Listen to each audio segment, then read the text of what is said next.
I like to start with the body of a mitzvah, let's say. You know, like you start with the structure of it. Where does it come from? What is it? What's its definition? And then once you have a structure to think about it, and it's a halachic structure, you know, it's got a definition. After that, you can penetrate. After that, you have a structure that can be filled with some deeper understanding, some higher understanding. So let's start first of all with this mitzvah. It's like Shabbos and candles just go together for us, right? And even we have many women, many Jewish women who may not be Sabbath observant, but they'll still light candles. You know, that's something that's a reality also.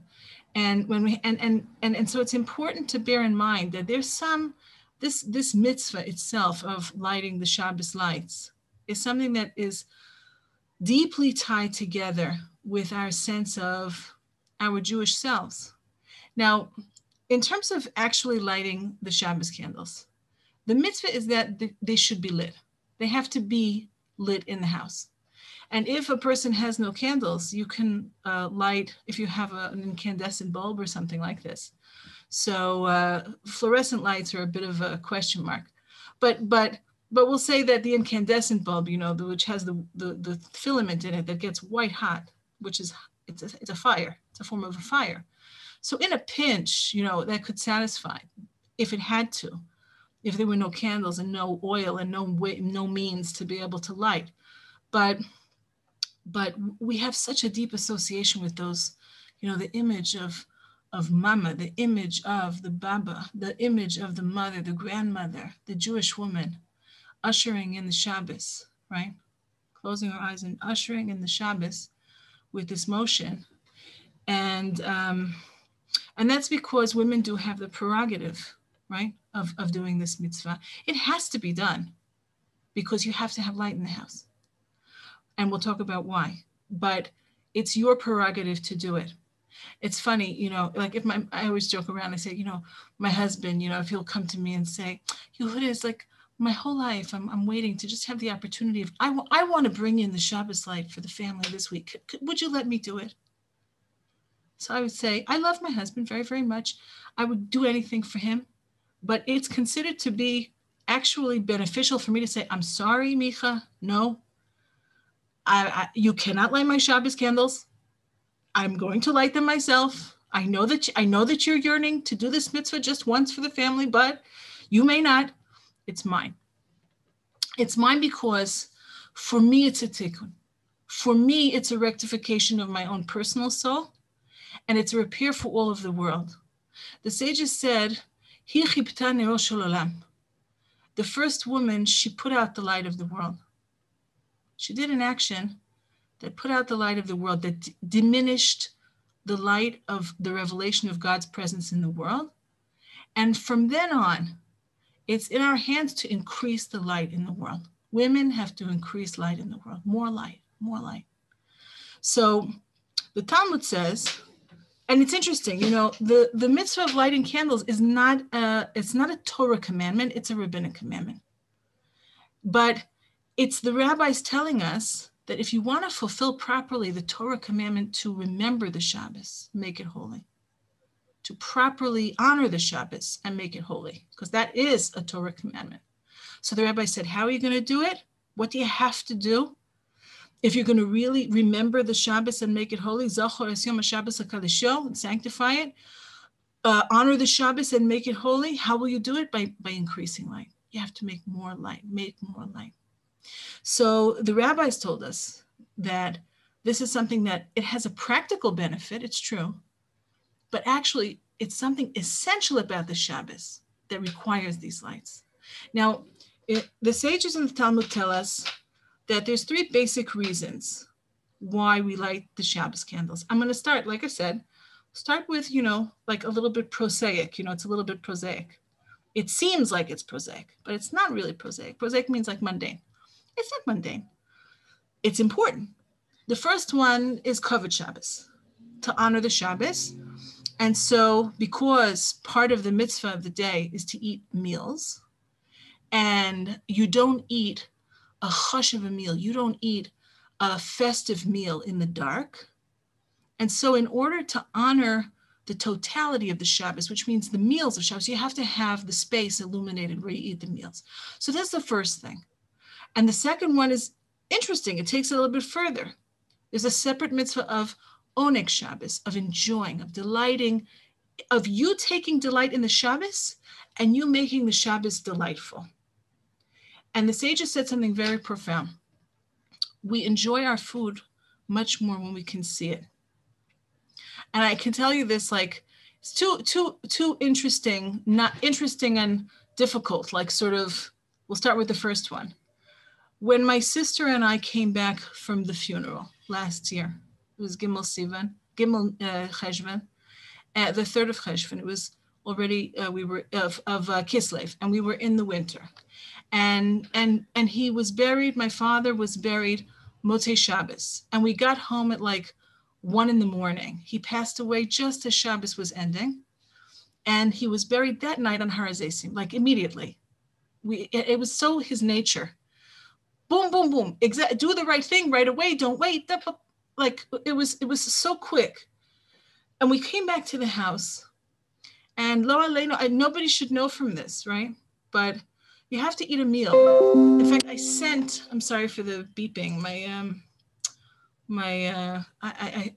Give me 1 second. I'm just gonna close down that these emails shouldn't come in and make a muck of things. Okay, 1 second. Sorry. Okay. So it's very poignant because my husband had to go today to a funeral, a family connection.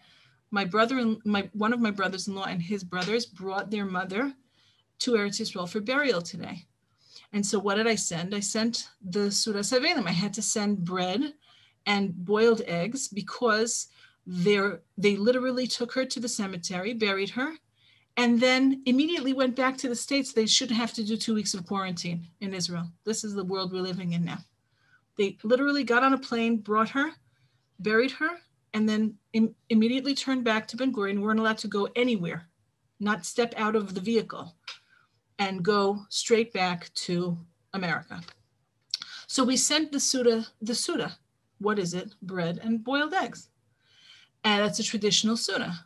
Now, I remember from when we got back, friends, my sister-in-law, I think, also had set up the food, the bread and the eggs for us when we came home from the cemetery. We didn't go to the cemetery, from the Vaya.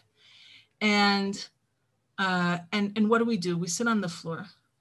And what are we sitting in? We're sitting in the dark. And it's like there's something terribly mournful about the Suda in the dark, the meal in the dark. Shabbos is not the meal in the dark. Now, even though you say, but candlelight dinners, well, that's not a meal in the dark. That's a meal with candles. That's a meal that's illuminated. Okay, so it's illuminated with the intimate light of candles close to you. But it's a kavod for the meal. It's a kavod for the Shabbos. It's honoring the Shabbos to bring light to the place where you're eating. Now, the second issue of it being more pleasurable, we also had experience of that recently. We lost the power right before we lost the power during the heat of the summer. There was a lot of, we had a bunch of issues of electricity with the electricity in Yerushalayim, and we lost the power right before Shabbos. And so we, you know, what do we have? We had like a very little bit of time to try and organize some extra candles and light them nearby where we would be eating, because we didn't know if they're going to manage to get the power back on. They won't get the power back on. So I remember distinctly sitting at the table that Friday night in the near darkness. And I looked across the table at my husband. I could barely make him out. And I said, well, this is absolutely like a proof of what the sages said. I made a beautiful meal. It was like roasted vegetables and salads and everything so colorful and beautiful. And it all tasted like cardboard, you know, like I wouldn't say it tasted like cardboard, but it doesn't have the flavor. Why? Because Shabbos should be delectable and enjoyable on all levels, including all the levels of the body. And you don't enjoy it to the extent, if you don't see it, you have to see it. Now, the third reason is something that's very well known, which is shlom bayis. Shlom bayis, to have peace in the house. The sages say something very interesting. They say, when it's dark in the house, the language is very interesting. You can trip over the eitzim and the avanim, over the blocks of wood and the stones. Now, the way this is interpreted, it means the furniture. But of course, most of us don't have blocks of wood and stones as furnishing in our homes, right? We have furnishings that are perhaps made out of wood and stone. So a great Rav told me many years ago, when I asked him about 30 years ago about the deeper meaning of Shabbos candles, because I was very, very curious about it. He said, yeah, it's the itzim and the avanim. It's the wood and the stone. You know what the Torah, whenever the Torah uses this language of wood and stone, what's it talking about? It's talking about idolatry. It means the Shabbos candles are supposed to illuminate the house sufficiently so that we have shlom bayit, peace at home, which means that you're not tripping over your materials of your idolatry, which in this case is when people bash and crash around the house and they're banging into things, they get angry. And so they wind up worshiping the idol of the angry self. And so the light illuminates the space. Now, all of these reasons make a lot of sense, but they actually are, I would say they're fairly prosaic, right? They're fairly straightforward. And the shlom bayis part especially is a very, it's got a secret hiding in. Now, most of us light, well, I don't want to say most of us. Like everybody now probably does lots of different things. When I was growing up, everybody lit candles, wax candles. Like almost nobody, you'd have to be some kind of like a special tzaddik from some special place, some special people who light olive oil, because most people would light wax candles. That's what was, that was de rigueur. And it still is in many households. And now it's become more popular to use also like paraffin and olive oil and different kinds of fuels, and they have all different kinds of, or we have these little cups that hold the candles that melt out, and then they're a little bit more like a liquid fuel, right? Lots of different new materials that we use. They're not so new, but different materials. But when the sages talk about a nair, a candle, they do not mean a wax candle. In fact, a nair doesn't mean a candle at all in the language of the sages. It means an oil lamp. Like, the Aladdin lamp, like that, like a clay, think about a little clay lamp it's like a kind of like palm shaped, right? And it's got a tip here open, and it's got a space at the top, and you fill it with oil at the top, and you put a wick there at the end in the little hole, and the wick draws the oil into its end, and you light it off the end. And so the flame comes off of that little pit, that little mouth, that little hole that's at the far end of the receptacle. And when the sages talk about the nair, which we normally translate as a candle, they're not talking about a candle at all. They're talking about a vessel. So the vessel being the nair, and this is something that this wonderful rabbi told me about 30 years ago. Actually, it's more than 30 years ago now that I think about it. So I just kept on pressing everybody I met. What is this business with the Shabbos candles? Why is it so important? Even when Jewish women don't keep Shabbos, they'll still keep lighting those candles. What is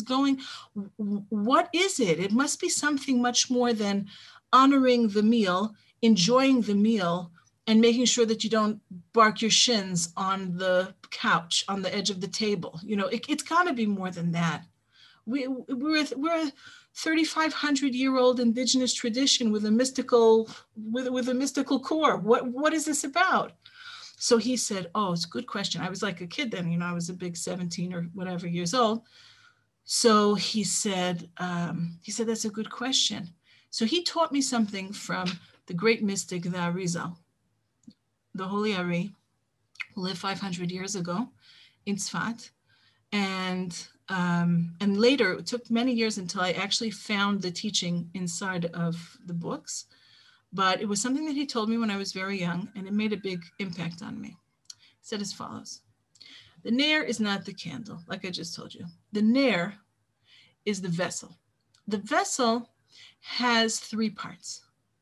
There's the clay receptacle, there's the oil itself, and there's a wick, right? It's really got three components.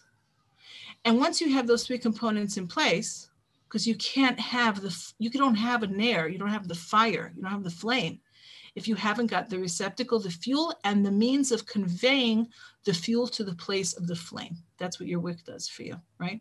The flame has to be, if you try to put the flame inside of the oil, catch the oil, so that it doesn't work, it just puts out the fire.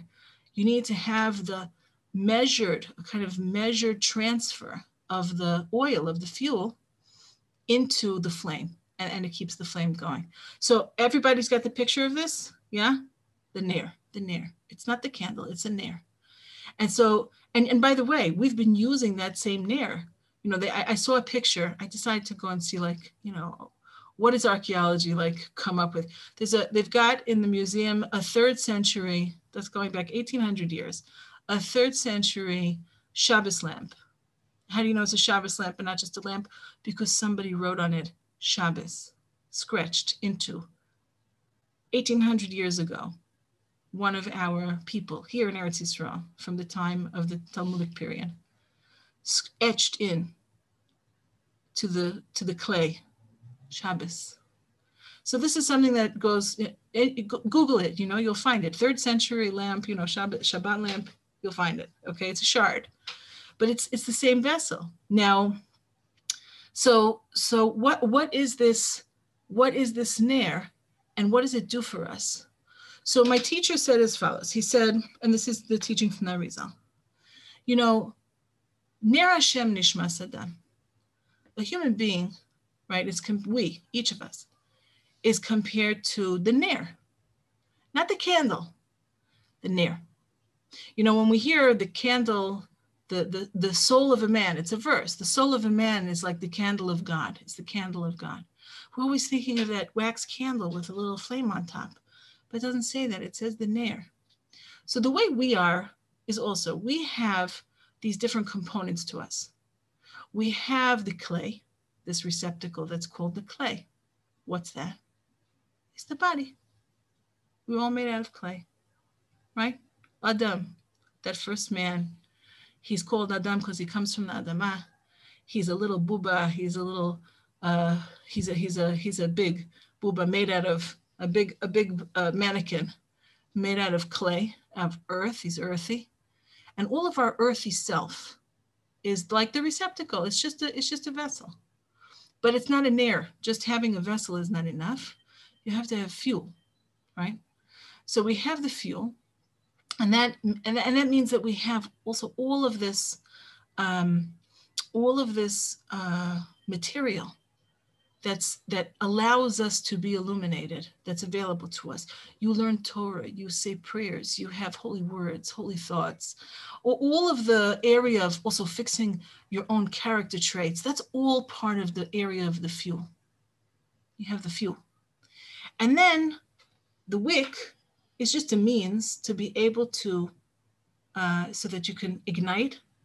You're not igniting the wick, you're not burning that wick. The wick is just this means of transfer so that your vessel holding your capacity to be spiritual somehow come together and they are ignited into producing light. So you have this nair, this candle, but it's not a candle. It's not that, it's a lamp. And this lamp is called, and when my teacher told this to me, I was like, he says it's nair because it's really not nair, it's naran. He told me a secret from the deeper works. It's not nair, it's naran. Naran, nun, the letter nun, and a resh and a nun, is because you have your different components. The lowermost part of your soul self is called your nefesh. And that's the spiritual glue that's just kind of holding you together. That's your clay. That's keeping your clay going. That's your nefesh. And then you have a higher self, your emotive capacity, your capacity for growth, for appreciating Torah, for changing, for praying. That's higher material. That higher material is called ruach. We call that your spirit. It's something higher in you. And then there are the people who are, we'll call them the rarer few, who actually can manifest a much higher part of themselves. This is called neshama. This is called the soul, the higher soul. And that's with a lot of work. So my teacher said as follows. He said, Shabbos comes, whatever your normal way of being is, whatever it is. You live your 6-day-a-week life. You're working, you're taking care of your home, you have your family, you have your circle of your friends, you have your circle of your community, and all of the ways that you are and all of the things that you are throughout the course of the week. That's that's your level, whatever it is. If you're a very elevated person, maybe all week you're living a very spiritualized life, maybe. So it means when Shabbos comes in, you're living at the place of Ruach, and you get, because we know when you light those Shabbos candles, it's not because the time came, it's because you lit the candles.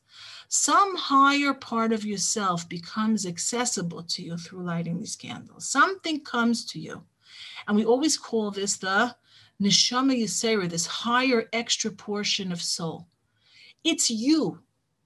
It's not someone else's soul. It's just the part of you that doesn't have a chance to express itself inside of this world because you're too busy doing so much during the rest of the week. So Shabbos comes and you light the candle and you make shlom bayis. You light that candle, that ner, and you bring peace and wholeness. Leave the stones and the wood. Let that aside for now, that people shouldn't trip over the furniture and get angry at each other. That's also shlom bayis. Also, you should enjoy the meal. Also, you should honor the meal. That's all true. But shlom bayis, when you light those candles, you're doing something for yourself and also for your immediate family, that you're bringing a higher part of the self that is not normally accessible to us during the week. You draw it down so that it can come and be together with you.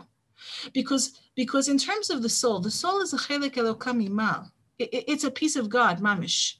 It's down here locked into your little clay body, but it's Ein Sof. It's connected on high to the source of everything, to God himself.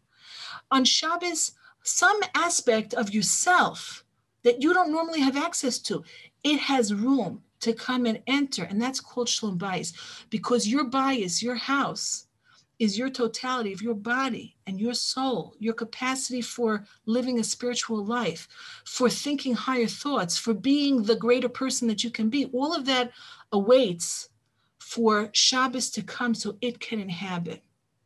And that's what you do when you light your candles. And you don't only do it for yourself, you do it for everybody else in your household.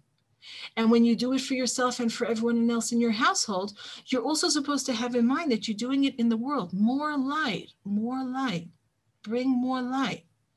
Chava put out the ner of the world. Chava put out the world candles. It means that her husband had, her Adam had big spiritual potential and it wound up getting cut off from being able to express itself. Shabbos comes and you get to bring in more light to yourself, more light to your family, more light to the world.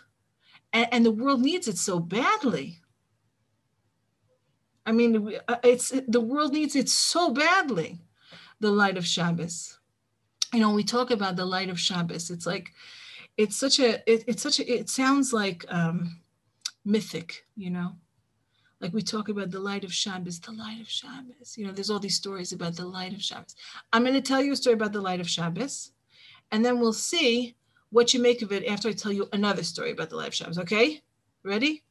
So there's a very, very famous story about the Chozeh Milublin, the great Hasidic master, the Chozeh Milublin, about the light of Shabbos. And probably everybody already knows it. So I'm not going to spend too long on it because I want to kind of contrast it with another story and maybe a third one.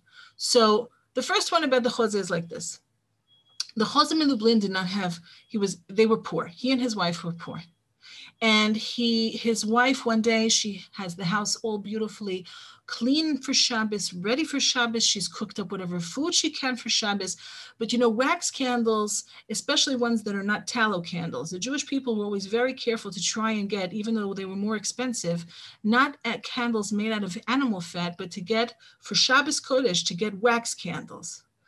Olive oil was ogeret in Gansen. I don't know if anybody knows Yiddish. You're out of the question. Olive oil is like, who could afford olive oil? Where are you supposed to get it from? You're supposed to go to Italy and get olive oil from Spain? This is, you're talking about Poland. Where are you supposed to get olive oil from? So leave the olive oil. A wax candle made out of beeswax, right? Not paraffin, beeswax. This is an expensive proposition. And poor Jews always wanted wax candles. Why don't you want tallow candles? Because the Talmud even tells us they're made out of animal fat. The animal fat is not kosher. If it splutters or splashes, you run the risk of trafing up your food. And in addition, lo matim l'Shabbos Kodesh. It's not appropriate for the light of Shabbos because it's the animal fat. You don't want the animal fat as the vehicle and the vessel for your beautiful Shabbos light. So so the wife of the Chozeh, she's prepared her Shabbos and everything is ready, her simple, whatever she has. And then she's looking at her Shabbos candlesticks and she doesn't have candles to put in them, no wax candles. And it's getting closer and closer to Shabbos and the Chozeh is not there. And the money, the few coins that were necessary are just not in the house and she cannot procure any Shabbos candles. So she goes out, it's getting to be very close to the time to light. She goes out into the road, thinking maybe there's some generous person I'm going to see who's got a few pennies in his pocket and he's going to be able to give me a little money. I'll go and I'll run quickly to the general store or to the person who sells the candles, to the candle seller, and I'll go and I'll get the candles. As she's out in the street begging, Ribono Shel Olam, please send me somebody with a good heart, this Jewish wealthy guy who's completely detached from Jewish tradition. He doesn't observe a thing.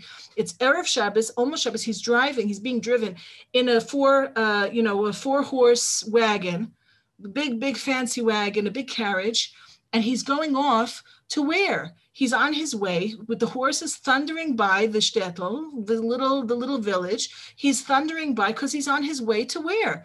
To the pub. He's going to the bordello. He's going to go take all his nice big money and go spend it to do sins. He's racing past the wife of the Chozeh, and she calls out and she says, wait. And he stops. He tells the driver to stop. He says, do you need something? What is it? And she said, I need a few pennies. If you have, I have to buy candles for Shabbos Kodesh. He says, of course. He reaches into his pocket. He gives her the money. And she says, in the schus, in the merit of you giving me the light of Shabbos, Hashem should shine for you the light of Shabbos. God should make you feel and experience the light of Shabbos. And she runs into the house to go light her candles, and he goes off to the bordello and to the pub, and that's it. Now, she goes in, she lights her Shabbos candles. The Chozeh comes back, and he's making Kiddush, and he's having an out-of-body experience, as he often did, and his soul ascends on high, and he hears a very angry heavenly voice saying, your wife has given the gift of the light of Shabbos to what you'd say in Yiddish, a nichts, is like a lowlife. He doesn't, why should he have the light of Shabbos? How could she have done it? The Chozeh, hearing this voice, saying to him something that he didn't have any knowledge of, that his wife had given a blessing of the holy light of Shabbos to a Jew who was so far away and who would squander it. What's he going to do with the light of Shabbos? So in his vision, the Chozeh says, but if he'll feel the light of Shabbos, maybe he won't be such a lowlife anymore. If he'll only feel it. So the blessing stands. He comes back to himself and switch scenes. So our Jewish, I don't know what we're going to call him exactly. He's I don't know what we call him. Our Jewish, what's he, a playboy or something? I don't know what. I said we could call him a pub crawler. They go from pub to pub. Okay, so he's a classy pub. He's a kind of a classy pub crawler. So he's in the pub. He's in the place. He's playing cards. He's playing poker with the friends and with the non-Jews. And all of a sudden, Shabbos comes in, and he's sitting at the table, and he's just struck by something. He doesn't know what to do with himself. What is this? And he feels this, like, what am I doing here? I don't know where I need to be. He's like in another dimension. He feels different, seeing differently. Something is different. He gets up. He's like sort of in a trance. He gets up. He doesn't want to stay at the gaming table anymore. He doesn't know what to do with himself. He goes outside, and the only thing he can think of is he should go back to the place where that woman was who that he gave the money to. So he gets in the carriage and he says to his driver, take me back. And he goes back and he sees through the window the Chozeh Lublin and his Rebbetzen and whoever came to them for the meal sitting around the table, and there's such an awe, and he can see it now. He couldn't see it before, now he can see it. So he asks, he knocks, he just comes in quietly, sits down. They don't know what to do with him. He just sits there. Light of Shabbos. So this is a very famous Hasidic story. And this was the transformation of one of the students of the Chozeh Lublin. He became a student of the Chozeh Lublin. So we have this transformative awe of Shabbos, the light of Shabbos. Now, the question that I want to put before you, Joanne, you're going to have to tell me when I'm supposed to finish. I don't remember how long I'm supposed to be talking. I'm supposed to end at... Till about 9:15-ish, 9:15. So one of the questions that I think of is, so what did he see? What do you see when you see the light of Shabbos? What is this light of Shabbos that he saw, right? That was the blessing, is that he should see it. And in seeing it, it transformed him. But what does he see? He sees something with his eyes. His eyes are, what happened? So last night today, the yortzeit of the Piasetzner Rebbe, the Rebbe of the Warsaw Ghetto, Rav Kolon Kalman Shapira, Hashem Yikom Damo. Very, very, very great light from this past generation. So, and I teach a class on his writings once a week. So I taught my class, and then afterwards there was an online event that I participated in, teaching a different teaching of his. Now, what we had done in the first class was touches upon what we're talking about now. It's quite far into his very beautiful work. It's called Bnei Machshava Tova. Bnei Machshava Tova is a very small but very important guidebook on developing an elevated mind, and a mind that is open and seeing the world in a different way and thinking in a different way, in a more elevated way. And also he spends a lot of time talking about healthy spiritual access of emotion so that you can have a more vibrant living relationship with God through prayer. And in general, to live in a living world, to live in the living world. So in the book, which is, such a short little book, but it's so powerful and so full. We were up to the point where he talks about tearing off the veil, where he talks about how the point of all of the work that he's trying to teach his students is to be able to live in the world without the veil covering our eyes and making us feel all the time like we're living in this clockwork universe that's not alive, not filled with spirituality, not thrumming with God's presence, not like tear away that veil. And the book is really all of those guidelines and all of his exercises, and there's meditations in there. There's such powerful tools. So all of it, he says in the section we were learning yesterday, is just a means to be able to really, he says, to tear the veil of illusion away from our eyes. Now, one of the pieces that's powerful, like he says there, is that he says, I'm not talking about you having visions. I'm not looking to create a cohort of people who are hallucinators.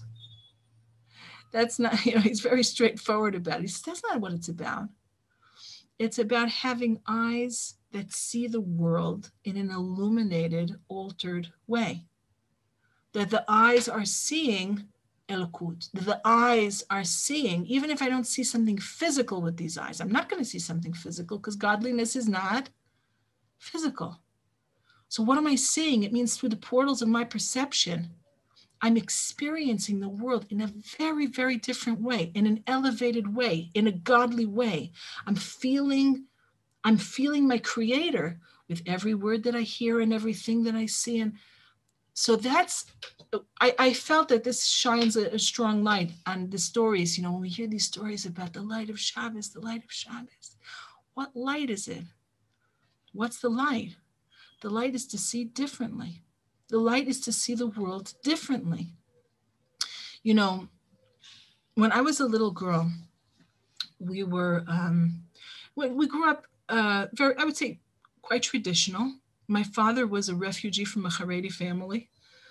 I mean that refugee, not refugee like immigrant, because he was the child of immigrants, but he was a refugee from his Haredi Hasidish family. And he had a long period of time when he was not observant. And he came back, my sister and I also, but we grew up like very, very, mixed messages, I would say. Very deeply mixed messages about Yiddishkeit. Certain things were inviolate, some things were disposable, some things, a great deal of respect for tradition. We went to Orthodox day schools, but we didn't keep Shabbos. But we went to my Baba, who was a Hungarian Baba from, and so we had Shabbos with Baba. And we would go and stay. She wouldn't, God forbid you don't drive to Baba's to go spend Shabbos with her. So it's a commitment, So when we were little girls, we would go, my sister and I, sometimes separately, sometimes together, and go and spend Shabbos with Baba. Because if you wanted to see Baba for Shabbos, you had to go to her. And I remember being a little girl, 6 years old, 5 years old, 6 years old, 7 years old. And the intensity of the light of Shabbos that existed in my Baba's kitchen was so powerful, I can't even describe it. Aside from her bringing in of Shabbos, which was of course her tears, she had her sonny boy, her Kadishel, who had gone off the derech, was like a heartbreak her whole life, that she loved him so much, my father. And he lets me tell his story because it's a big chizuk that a person can, after 30 years of walking away, can decide one day to turn around and come right back. So she was very tzibrochen over it. She was broken over it, and so her lichtbenchen was very long. Her house was Shabbosdik all week, honestly. And my father used to tell us, you see, this is the confusion of someone who was raised in a very frum home and then comes away. He used to tell us, he said, growing up with Baba, I'd wake up in the morning on a Friday morning, 5:30 in the morning. The challahs are already baked. The house smells like everything already ready for Shabbos, because she would start from it's before the dawn to have everything ready, beautiful. He said, the house was gleaming, like literally gleaming. She was a widow. She had been widowed fairly young. He said, gleaming. He said, people will say you could eat off of her floors. You could eat off of her bathroom floors if you so desired. It was so sparkling, because all week long she was an Ungarish balabasta. She was a super balabasta all week. But come Friday, come Erev Shabbos, it was like, fever pitch. And he would say this with so much love and so much respect. And, so she left in him a lot of the light of Shabbos. But I remember being a little girl, and so her lichtbenchen was, her silver gleamed, her silver candlesticks, they gleamed. And she kept it covered with a chiffon. I remember always a scarf, a tichel, a chiffon tichel, so that it should keep nice and never get dusty. She kept it covered. And then Erev Shabbos, she would do another polish just to be sure that it's super, super glowing. And then, early in the morning. Anyway, so But my memories, and my sister also, you know, we've spoken about this over the years so many times, because we both, she planted in us with her Shabbos light such a powerful, it was like we couldn't do anything but become Shomer Shabbos, my sister and I. We couldn't not be Shomer Shabbos. And the most powerful memory is not even the Shabbos candles, but after lighting the Shabbos candles, when we would sit with her in the kitchen, in her very simple kitchen in Flatbush, in East Flatbush, we would sit in the kitchen.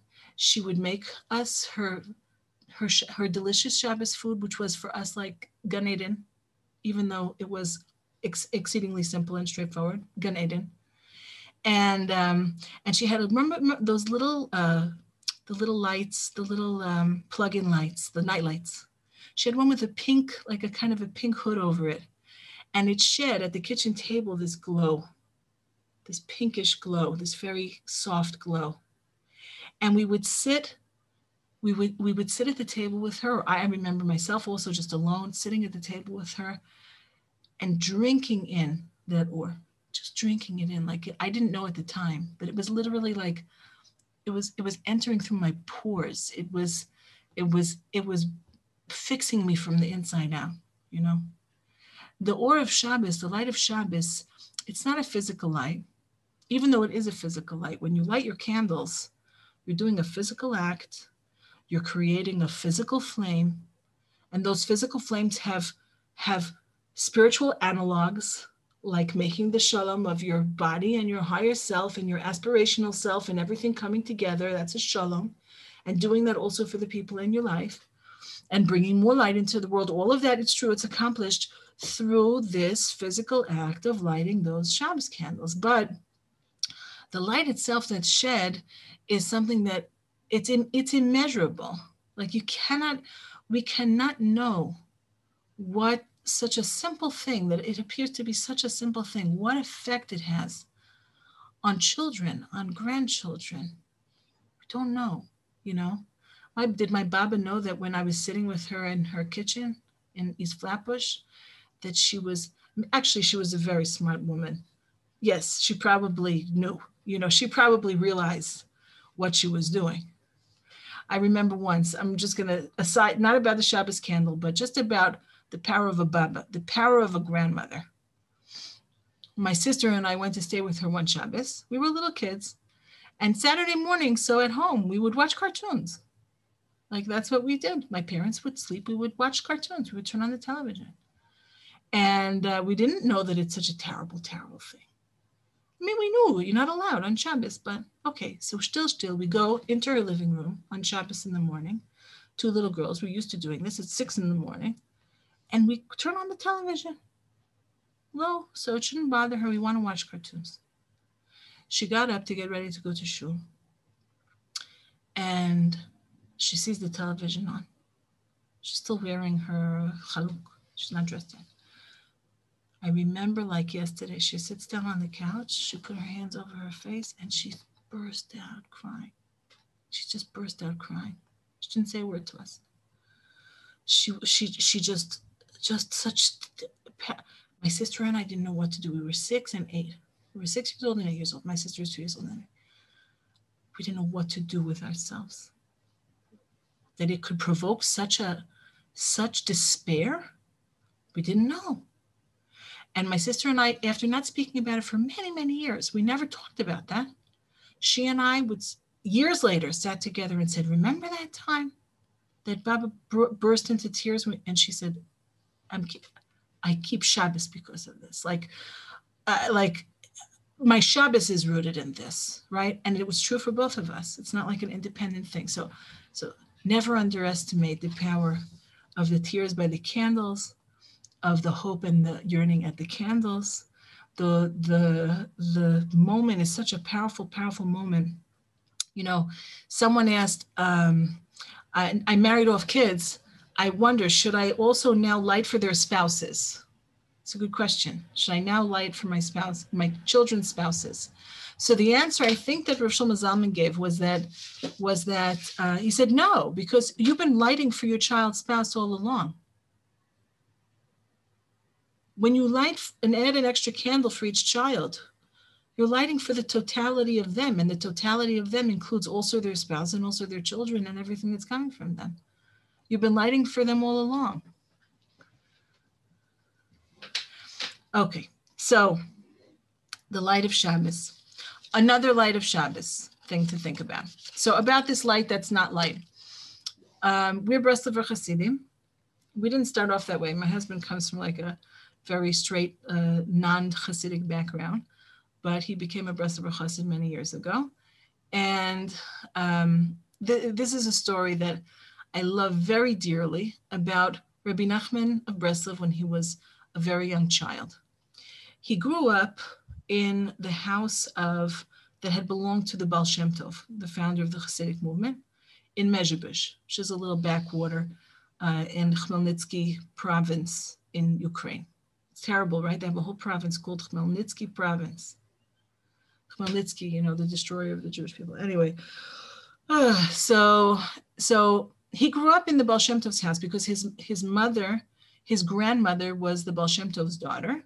The daughter was, the house was passed down after the Baal Shem Tov HaKadosh passed away. He left his house to his daughter, who then gave the house over to her daughter. And her daughter, Fegi, was Rabbi Nachman's mother. So he was born and he was raised in that house. And that house was the epicenter for all of the second and third generation leaders of the Hasidic movement to come and congregate, because the Baal Shem Tov is buried in Mezhebush, very close by. And so Rabbi Nachman, as a young child, grew up surrounded by all of these visiting elder tzaddikim, all these great righteous people who would come to pray at the grave of his grandfather, of his great-grandfather. So he was growing up like a little child, suffused in the kind of language that great righteous people use, great tzaddikim use. So he would hear all the time about the or of Shabbos, the light of Shabbos, the light of Shabbos. But little children are very, very literal. Even children with a great future ahead of them, they're literal. That's how kids are. So he was convinced at the age of 6 or so that all of these great rabbis are talking about some kind of a light that if you've only come to like some kind of a special level, you actually get to see it. Like, is it like rainbows? Is it like auras? Is it like crystal? Is it like, what is it? He's a young child with a child's imagination.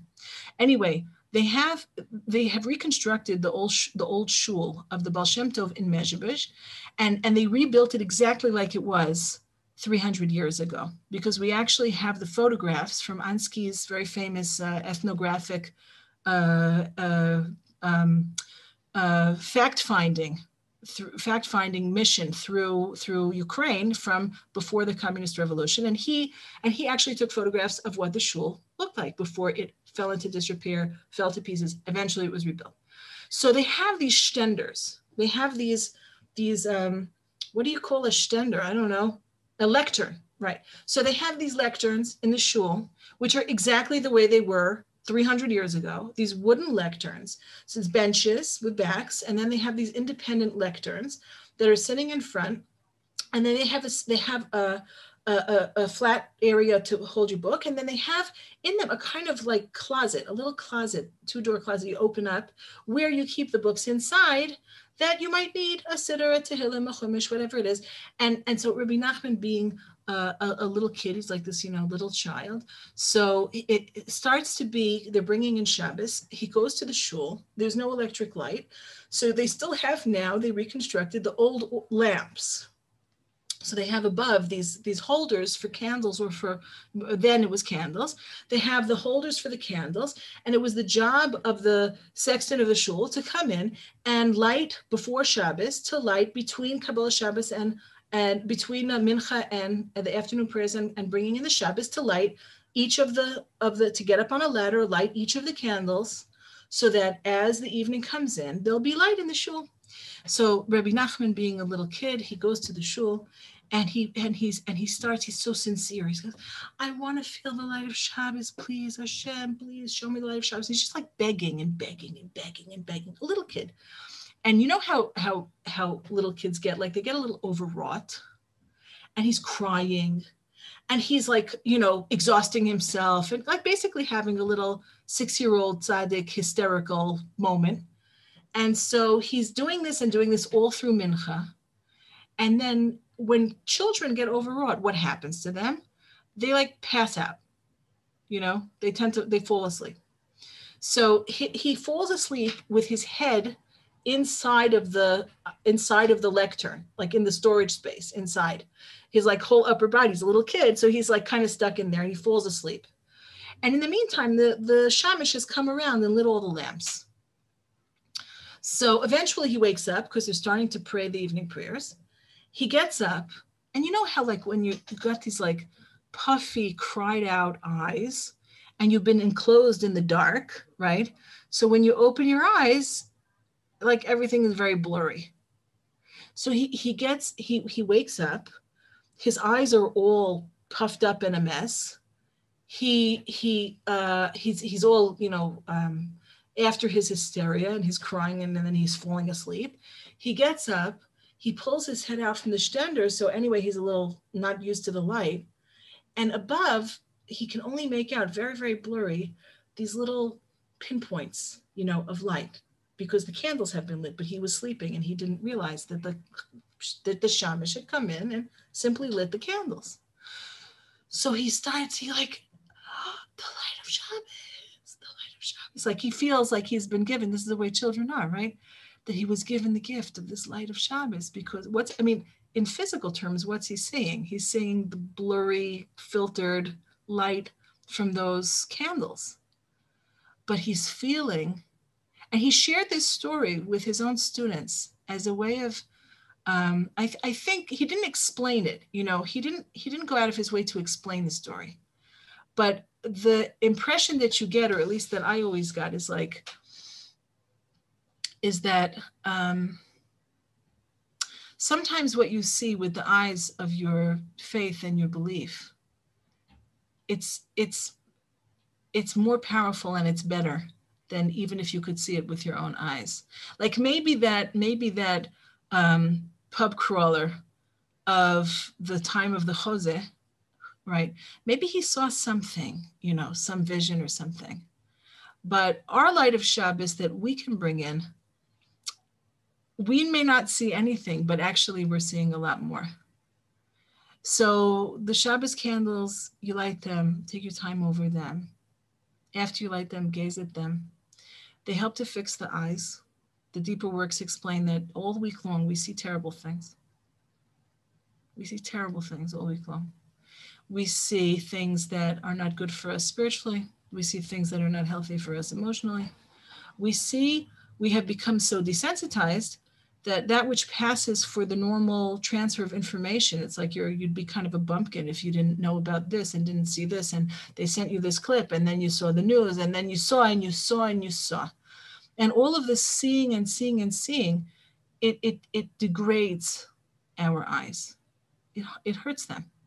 Our eyes want to see God. Our eyes want to see good. Our eyes want to see something more elevated than what we're usually exposing them to. And so Shabbos lights come and you get to clean your eyes. You could just look at those candles and clean your eyes. And it's like, what do we need more than clean, good eyes? A good eye on each other, a good eye on our children, a good eye on our spouses, a good eye on our friends, a good eye on everybody in the community, a good eye on our teachers, a good eye on Hashem. To judge Hashem favorably is to have a good eye on him, right? A lot of things happen in the world and people say, I just don't get it. I don't see it, And so with the Shabbos light, hopefully we'll be able to have very, very refined eyes, that the things which appear to us to us to be very dark should become very, very illuminated.